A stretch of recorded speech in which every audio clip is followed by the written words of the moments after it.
I am the VPE, the architect of dreams, building bridges for the speakers. From the first fellow at Toastmaster to the DTM Gold, I'm the keeper of the progress, watching stories unfold. Toastmasters of District 14, welcome. Hope you had a happy new year and some memorable holidays with lots of connection with family and friends and discoveries of joy and other reasons for the season. This month, our team brings you the next in a sequence of timely and useful presentations. Tonight's presentation will take the form of a moderated panel discussion. The topic, becoming an effective VPE. As we all know, VPE is the oft-used acronym for Vice President of Education. There'll be two opportunities for questions, one at the end of the panel discussion, and then one after the completion of the presentation. We will have a Pathways Pulse, which is our time of general Q&A for anything related to pathways. Next slide, please. Remember that by attending this session, you give permission for photos and videos of this session to be used by District 14 and Toastmasters in general for their PR purposes. So if you like that, keep your face where we can see it. Otherwise, you can close your video. And now for an introduction to our presenter and presentation. The Vice President of Education is one of the most powerful positions in a Toastmasters club, and yet one of the easiest to get overwhelmed by. It's a role that has a breadth of responsibilities and requires a depth of knowledge of pathways, other tools and processes, as well as a commitment to stay engaged every week. That being said, this presentation will be useful to the current VPEs as we hear from a panel of seasoned Toastmasters who have filled that role many times. It will also be useful to club members to better understand their VPE, why they do the things they do, and see possible ways they, as members, can benefit from their leadership and how they themselves can support their VPE in ways that strengthen club success. Our panel moderator tonight understands this role from every angle. Katina Abner currently serves as Division Director and Club President, and previously served as an Area Director. Before that, she served as VPE for 2 consecutive years, managing pathways, member progress, and officer coordination at the club level. That means she's done the work, from tracking speeches, motivating members, to supporting VPEs across multiple clubs and divisions. Tonight, she comes to give you some information and motivate you, whether you're a VPE or a club member. By day, Katina is an HR leader, so she knows how systems either support growth or quietly create frustration. Tonight, she's here to help us turn the VPE role into clarity, consistency, and real member momentum. Please join me in welcoming Katina Abner as she presents Becoming an Effective VPE. Thank you so much, Toastmaster Mike Cole. Before we bring our panelists forward, I want to briefly share why this topic and this conversation matters so much to me. As stated earlier, I serve in multiple leadership roles within Toastmasters, including Vice President of Education. And I did this for 2 consecutive years. And I've seen firsthand what happens when the VPE role is done well and what happens when it overwhelms the VPE, or if it's unclear on what needs to be done, or if a person treats it just as another checklist. Today's session is built on real experience, real challenges, and real solutions. With that in mind, I'm excited to introduce our panelists for today's session. There are leaders who have walked this path, learned the lessons, and are here to share practical insights you can use right away. As they introduce themselves, listen. I need you to really listen very closely for the systems they've used and the lessons they've learned and the mindset shifts that help them become more effective VPEs. You'll hear different styles and different approaches and plenty of practical insight that you can take back to your club. Panelists, at this time, I would like to introduce you to them. Our panelists are Debbie Thompson. Absent is Felicia Low-Key for a reason, and Toastmaster Ira Thompson Jr. Panelists, will you please share your name, how long you've been a member of Toastmasters International, and how many times you've served as VPE? We will start with Toastmaster Ira Thompson. Well, thank you so much for that, Katina. And again, welcome everyone that's coming. Again, my name is Ira Thompson, and I have been in Toastmasters for 24 years. And out of that 24 years, I have been the VPE 4 times. I am currently the VPE now in the club I am. The clubs that I serve presently is the Artesian Toastmasters Club 3379, and I am on an online club called the Art of 400 Online Toastmasters Club that I've been in for the last 5 years.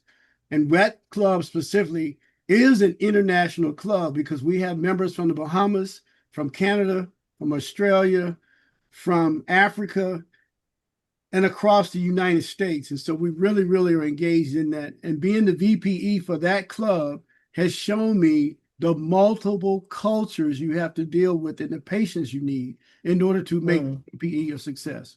And thank you. Thank you so much, Toastmaster Ira Thompson. Toastmaster Debbie Thompson. Yes, ma'am. My name is Debbie Thompson. I have been a Toastmaster almost as long as Ira has, but only 23 years. And I have been a VPE 27 times. Yes. 27 times. Wow. I had to pull my calculator out and total up the number of years total from the panel of being VPE. And it came up to a total of 33 times. Wow, that's a lot of experience here on our panel for today. So let's get into it. The purpose of the panel is to explore responsibilities of the VPE, such as balancing paperwork and people, share best practices, as well as how we support our members' growth. The key topics are understanding the role as VPE, managing paperwork, supporting members. We're going to talk about contests, as well as leadership and collaboration. Understanding the role. Now, I know an effective VPE is someone who creates clarity, consistency, and growth in the club. So, what defines an effective VPE? Ira. Thank you so much for that question. What defines an effective VPE is I have eloquently told my chapters it deals with vision, clarity, and accountability. You must have vision to show them where they need to go because they don't know. They're new. You must have clarity to explain the different roles and how to assign a mentor to help them along the way. And thirdly, you have to hold them accountable to the things you want them to do, because my motto in all the clubs has been, from a military background, inspect what you expect. So if you don't expect anything from them, you're not going to get anything from them. Back to you, Toastmaster Katina. Thank you. Debbie, what would you say is the effectiveness or defines an effective VPE? I like that Toastmaster Ira Thompson talks about accountability and expectations. I think that's very, very key, because if we don't let them know what we expect of them, you'll find that members tend to just kind of come to meetings and sit. And then after so long, it becomes a bore to them, and then they no longer want to attend meetings. So I think that's very, very important to state about accountability and expectations. What would you add to define what an effective VPE is? Well, I would say it's the people connection. You do have to have a lot of knowledge about pathways, because that is our education system, and that is very important that as a VPE you understand it. But I think it's getting your members engaged as soon as you can with their speeches, with pathways. One thing we try to do in our Henry County Club is, if somebody joins, within 1 or 2 weeks, we have them signed up to do their icebreaker. And I think it helps to get them there. There's a lot of excitement. There's a lot of motivation at that point when they join. If you don't get them engaged right away, sometimes you lose people that way. So I think it's letting them understand the icebreaker, getting them signed up to do that. And then you also have to watch other new members. You know, they did their icebreaker, but that was 2 months ago. Let's get them engaged again. And so getting your members engaged and educating them is another thing. Pathways is not easy to understand. It needs explanation. And I tell you, the role of VPE does have so many facets, so many things that you're responsible for: context, the meeting agendas, pathways education, all of these things. But I think it's important that you keep people moving and excited about it. Get them mentoring each other. If you have senior people, get them mentoring the new members so that they feel very purposeful. And I think that's really important, is to get them engaged in the first place, but then education along the way is critical. Absolutely. When you were speaking, the first thing came to mind. I remember when I first became a member of Toastmasters, and I did take on roles and get involved and engaged, but it started out being voluntold. I don't know if we use that word a lot, being voluntold. I didn't like the voluntold, but I didn't resist the voluntold. So I'm grateful that I was kind of pushed to get engaged. And once I did, I've been engaged ever since that point. So yes, engagement is very, very key. So let's pull back the curtain for a moment. Every great meeting looks effortless, but is usually powered by a smart system behind the scenes. So managing the paperwork, what systems did you use for scheduling speakers and evaluators efficiently, Debbie? One of the things that I look back on my VPE career is that if I did not have Free Toast Host, I probably would not have been a VPE so much. We use Free Toast Host extensively in both of my clubs, and it's a way to track let people sign up for roles, for one thing, that I don't have to continually call people and say, I'm putting you down for a role. We really push them to sign up, to plan your speeches out ahead of time. You may want to sign up for a speech this week, but then sign up for Toastmaster your next meeting. Plan that out so you have you're reaching your goals and what you want to do. But I think Free Toast Host, if you have to keep it accurate, If people are supposed to do a speech and they don't show up, you need to make sure that you correct that, take them, keep it accurate, but it has history reports for you. So if I can always go back and see when somebody did their icebreaker, if they submit a level 1, I can go back in the history and I can see that they have done all of their speeches to meet the requirements for finishing level 1. And so I use Free Toast extensively. I do have some spreadsheets that I use to help with some things if I'm trying to track. I track my own goals in a Excel spreadsheet. I do have some for that, but basically I count on Free Toast. It's got a lot of features and I use it pretty extensively. I'm so glad you brought up about Free Toast Host. I'm familiar with Free Toast Host, and I've did some setup behind the scenes, and I would definitely say that that is a great way to handle scheduling and keeping up with the speakers and as well as the evaluators are all roles within a meeting.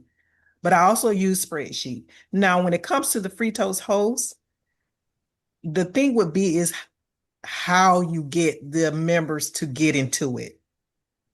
In some of the clubs that I've been a part of, it's easier to use an Excel spreadsheet or create a Word document, which is harder to create your schedule. Free Toast Host is much, much easier. So I'm so glad that you brought that up, and it really is efficient in using that system. But sometimes you may find that clubs don't use that. But if I had to say or give a recommendation on how to do that, it would be through Free Toast Host.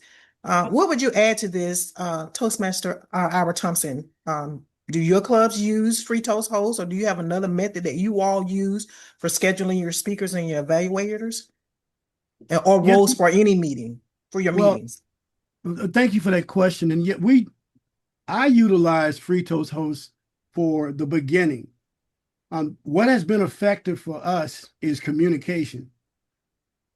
We have a meeting, for example, in July and scheduled for the whole 6 months. We post the Wow. schedule for the entire 6 months and say, here, whether we're going to do a speakerthon or whatever it is, and we get members to commit to that. We give them a date, they pick the date. I look at pathways and figure out, based on the educational goals of the club, who can complete level 1, 2, 3 to make sure that we're giving them sufficient time during that period. I look at the holidays to make sure that we're not scheduling and having conflicts. And so doing it that way helps us. And then after we have made the schedule, then we go.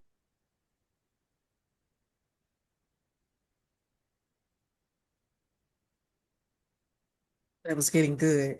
I don't hear him. I think he froze. And I used to email her every day. She wasn't responding. And I said, Elena, what's the problem? Well, she said, Dad, I don't have time for emails. Text me. I sent her a text, and within 30 seconds, she responded. Texting has proven to be the most effective tool to get members to respond to reminding them, hey, you've got a speech coming up. Are you ready? Hey, do you need any kind of help with your speech?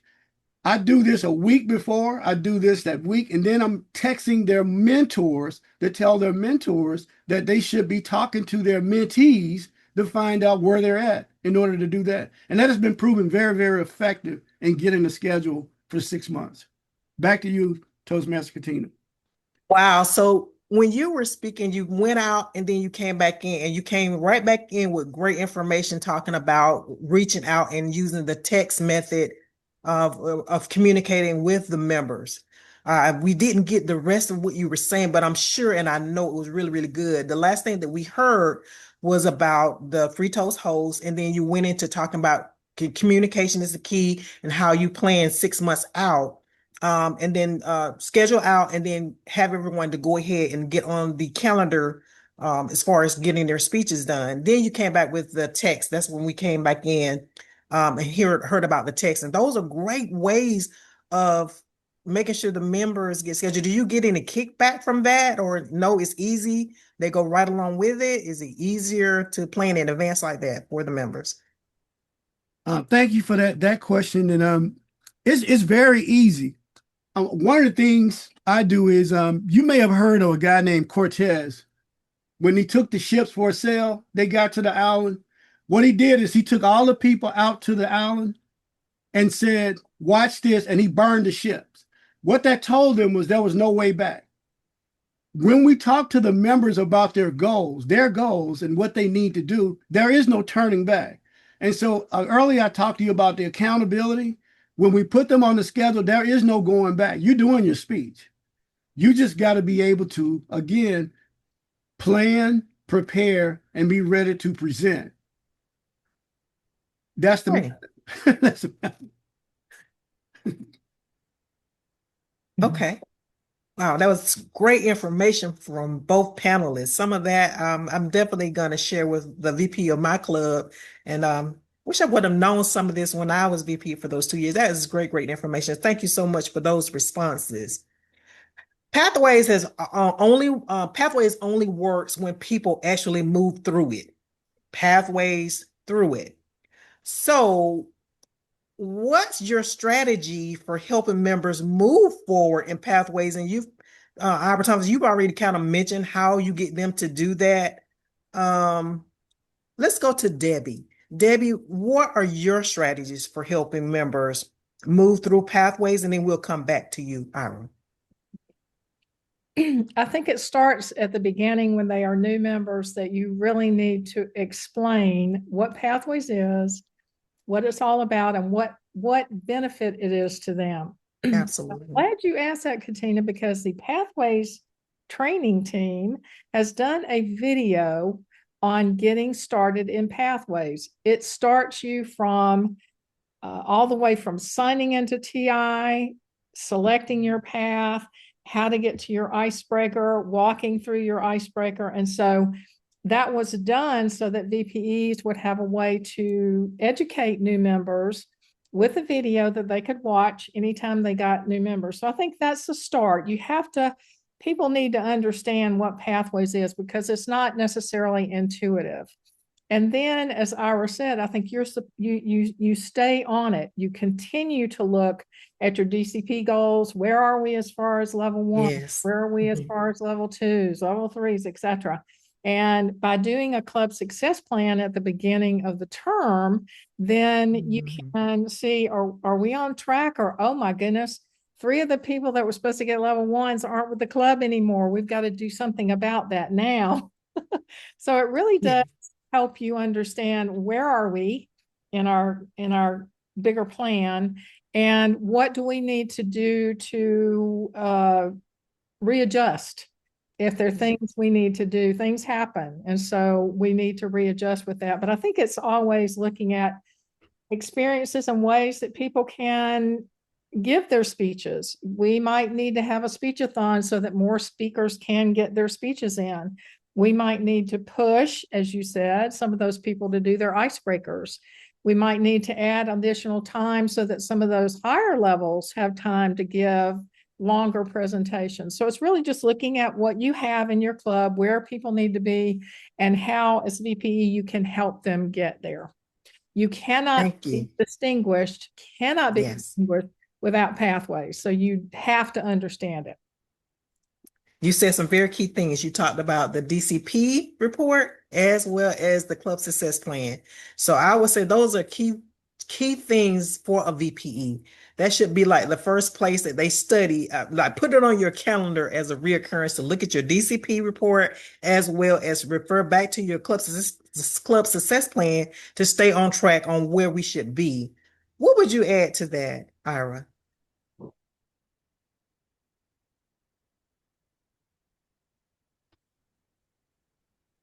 You're on mute, Ira. Yeah, I said one of the things that we were talking about, and the great information, is just 3 things to add to that. One is when a new member joins the club, that day, when they pay their money, we take them straight to Pathways and have them log in themselves and walk them through the process. I'm not going to give you time to log in on your own on another week, because you may not do that. You might get distracted. So we're going to have you log in and go through the tutorial so you can choose your path. The second part of that is that part of that indoctrination, while you just paid your money and it's fresh in your mind, I'm assigning you a mentor. That mentor is going to be with you so you can walk through that with them while they're in pathways. And then the third thing is that remember join.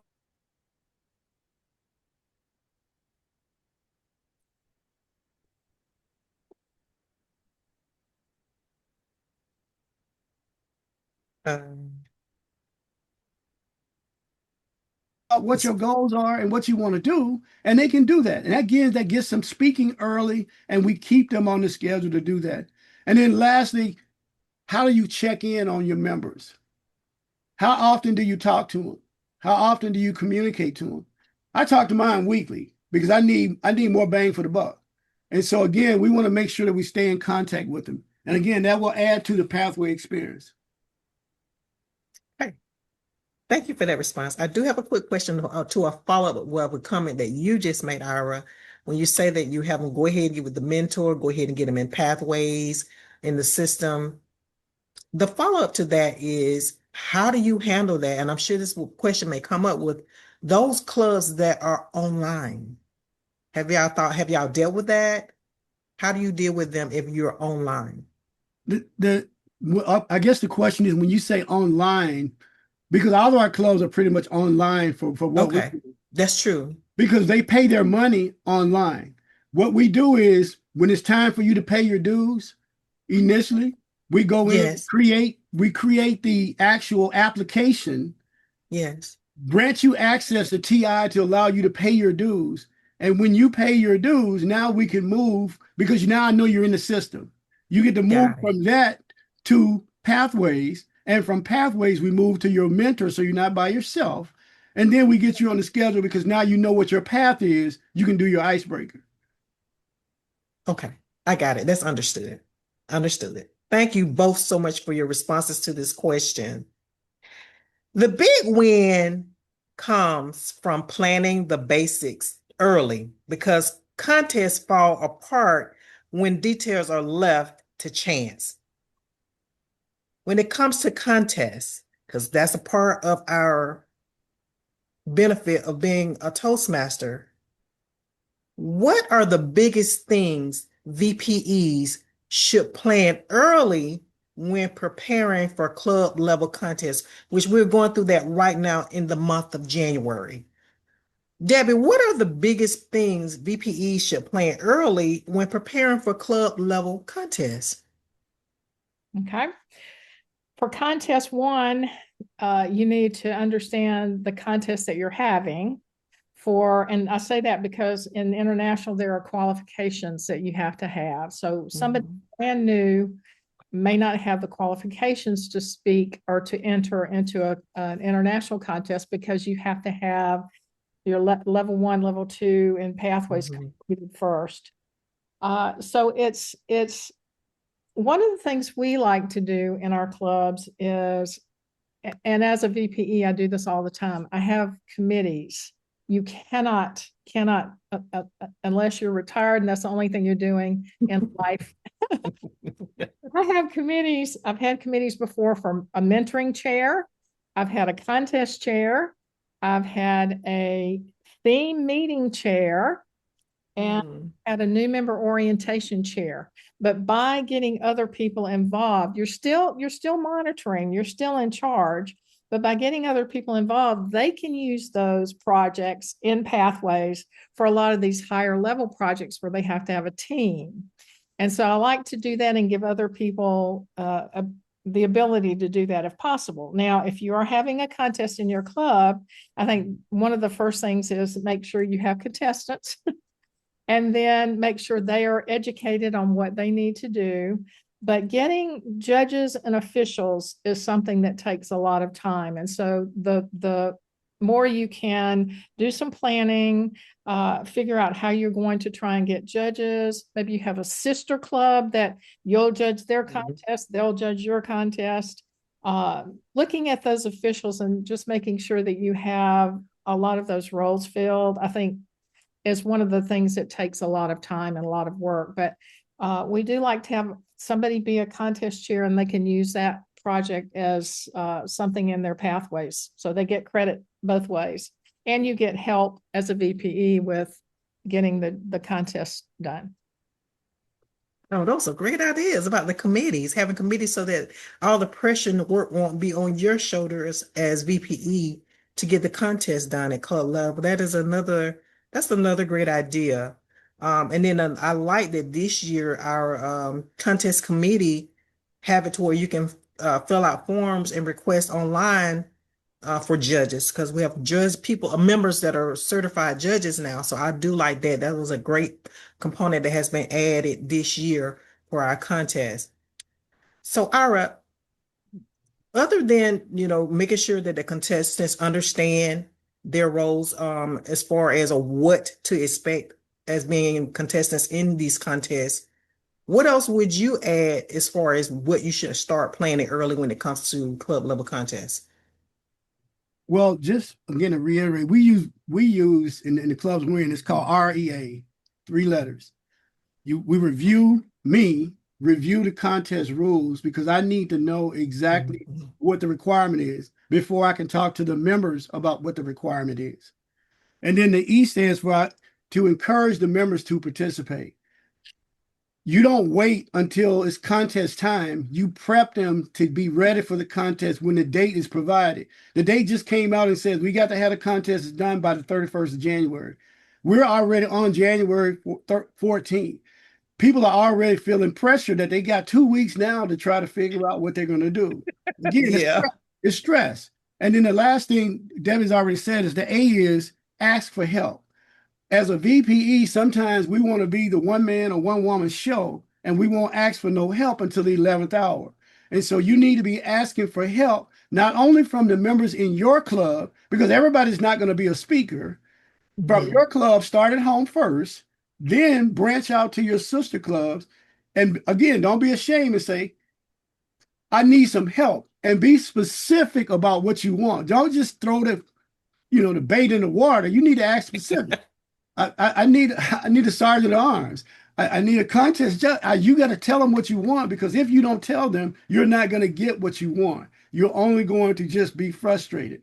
And so I think if you review, encourage, and ask for help, it'll make it easier for you to make it through those contests. Great. Review, encourage, and ask for help. I hear the key thing about contests is to ask for help, because you do need help, because it's a lot of moving parts when it comes to a contest, club level, area, and division. It's a lot of work, but at the end, it's very, very fun.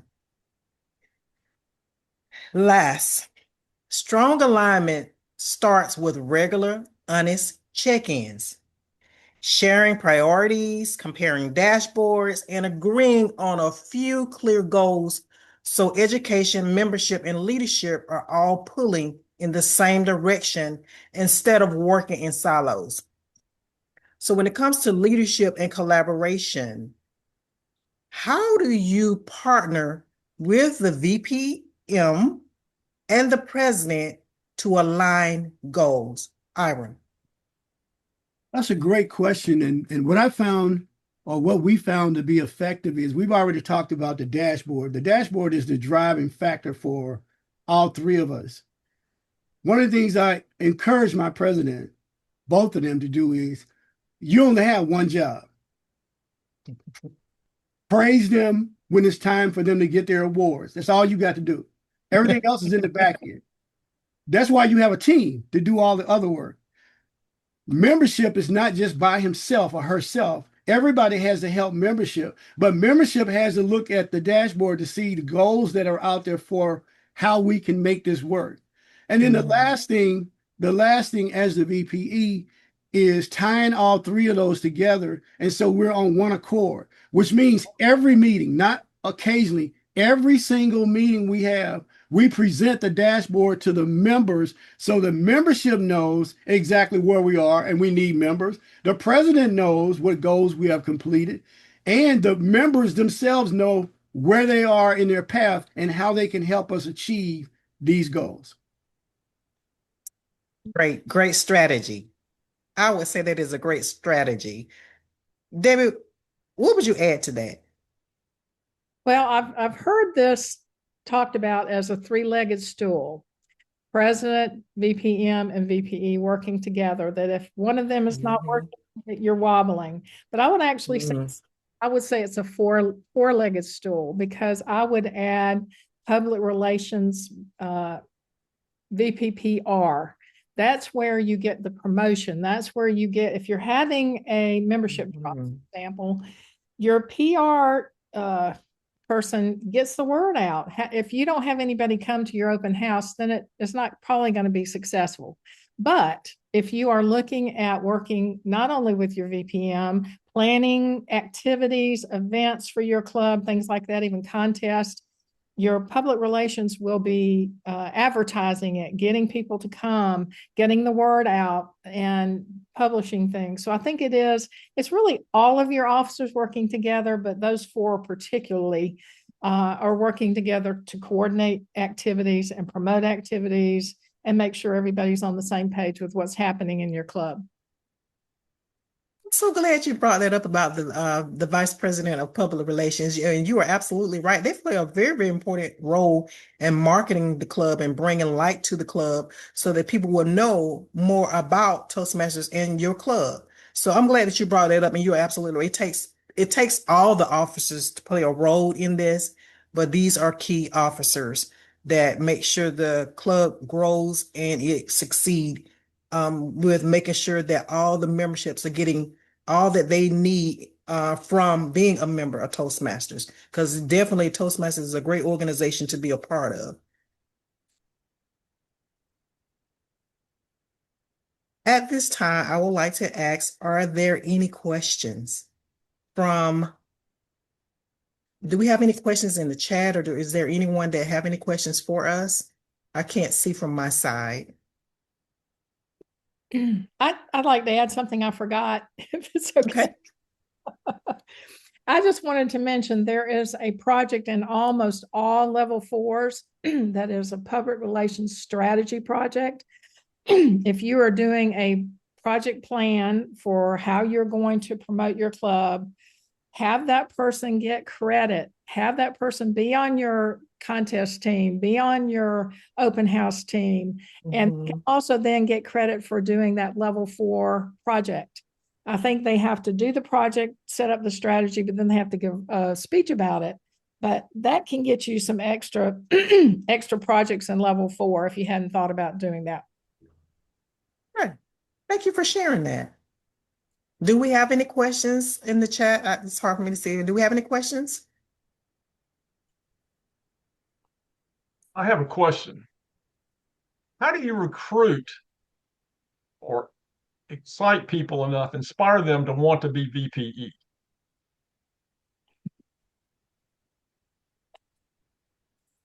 Mike, I think if I had the answer to that, I would be making a lot of money. It is difficult. It is. I think you have to, it's nice if you can have someone shadow you, but it is probably because you're involved in all of the day-to-day, the meeting themes, the meetings, setting them up, getting people signed in for roles. And if you have meeting themes, kind of coordinating that, making sure your meetings are flowing, that's a lot of work. And then add contests and new member orientation and mentoring and all of that on top of it. I think you look for committees, make it fun so that when your meetings are fun, if your meetings are fun and quality and people feel like they're getting education, a lot of the things that Ira talked about, they're going to come back. They're going to see value. And so I think you start there, make it fun, make that the highlight of their day. I want to go to my Toastmaster meeting. I think that's important, but you have a lot of influence. If you are VPE and setting up a lot of these things, you have a lot of influence in the club. So it's looking for somebody, and it's not always easy. But tell them, number one, I will help anybody. Let them shadow, get their feet wet first. Talk about committees and say, you know what, we've got to prioritize things. You can't do everything. What is the most important thing that we do right now?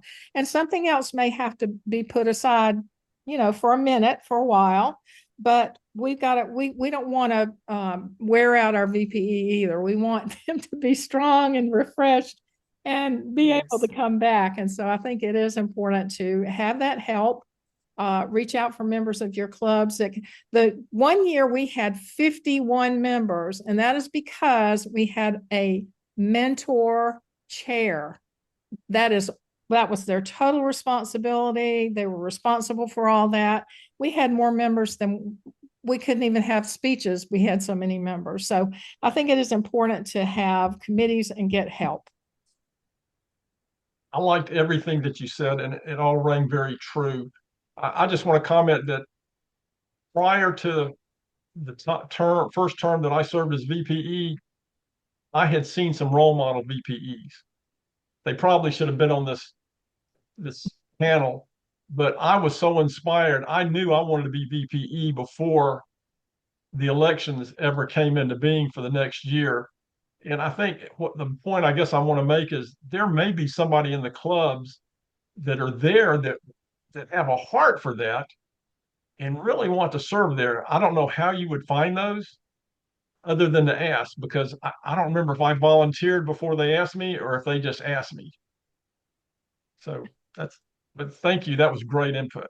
Hey, one thing I would just add to what she just said is, and I found this to be very effective for the VPE is, I am not going to wait for you to choose. I'm gonna choose for you. And all I mean by that is that you have to look at the potential that you have in your club and start early, bringing them alongside of you and having them watch you and show them, don't just tell them, show them what they need to do and how they need to do it. And then the second thing is, which is the most critical thing is, as the VPE, you have to lead by what you say, which means you've got to keep speaking. It doesn't matter if you got a DTM or not. You still got to be on the speaking schedule because you're asking them to speak. And then you've got to show them how to put the agenda together. What normally happens is we just say, this is easy, go in the Free Toast host and you do this and do that. You've got to walk them through it, and you need to do it early. As we said last night, we're doing our elections in March. So when we go to the conference, the same way they do the installation service there, we will install our new officers in April. They understand they won't become effective until 1 July, but it's done. And we get to feel that last 60 days with working with them to make them easier to make the adjustment versus just turning it over to them 30 days out and say, here you go. That's retention. And I guarantee you, if you do it early, you won't have to seek VPEs. They'll come to you. Thank you. Great responses. Do we have any more questions?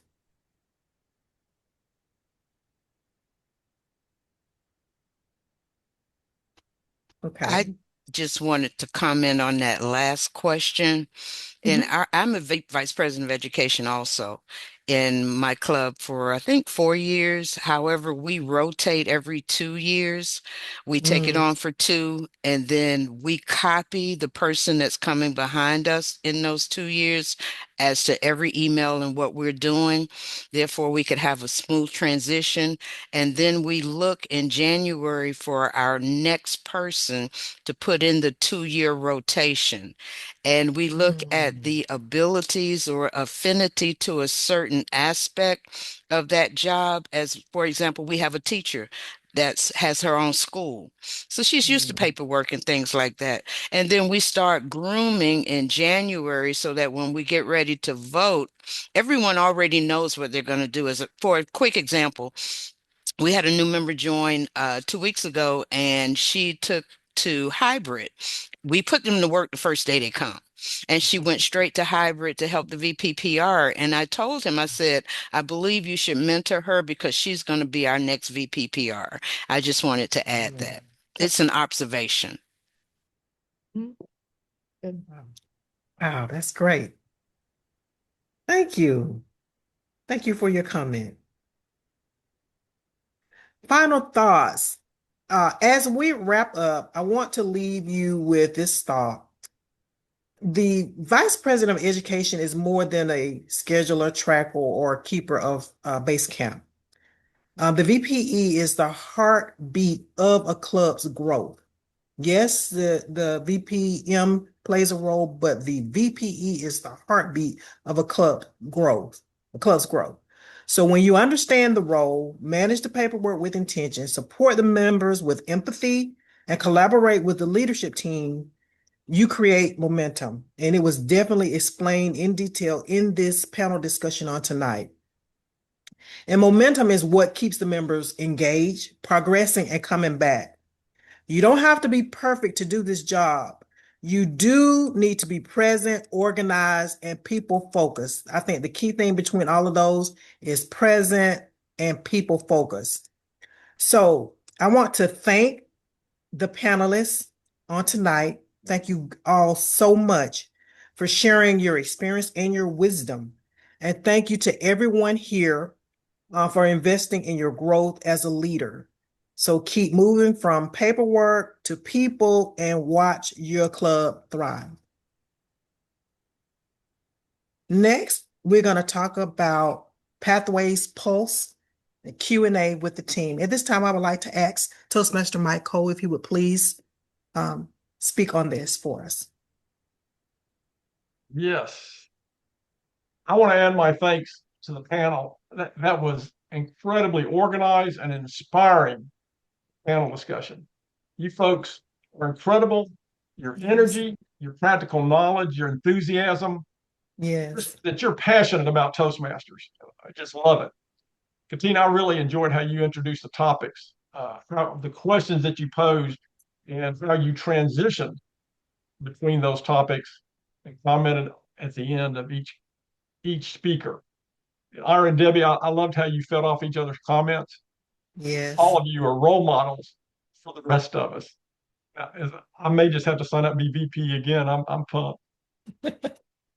So having said that, we now move into Pathways Pulse. This is a time when general questions about pathways from anyone in the audience. I want to start by answering a question which you may not ask. Next slide. What's the status of the Pathway team initiatives? First point is Pathway support and questions. User support should be emailed to d14pathways2526@gmail.com. Secondly, our Pathways presentations are always the second Wednesday of the month at 6 p.m. unless something extraordinary happens. Our next training presentation is on February 11th, and it's titled Getting DTM and Pathways. The next is that our monthly presentation videos are now available on the D14 YouTube channel. You can see the link on the screen. Next, there's a Pathways, D14's version of Pathways Q&As are at that link there. We will post these in the chat very shortly. And last, the Pathways website for D14 has finally been updated. It's at this link here. It can also be found if you go to the District 14 webpage, look under Training and Education, and then Member Growth, and you'll see Member Growth Resources, and you'll see Pathways there, and you can click on that, and that'll take you to the page as well. And there's some good information that we have provided links to there. Finally, it's somewhat of a Pathways topic. Remember to plan for and pursue B14's level completion awards, the Triple Crown and the Super Achiever. Look forward to seeing what that looks like at our conference in April. Do we have any other questions that we can answer today?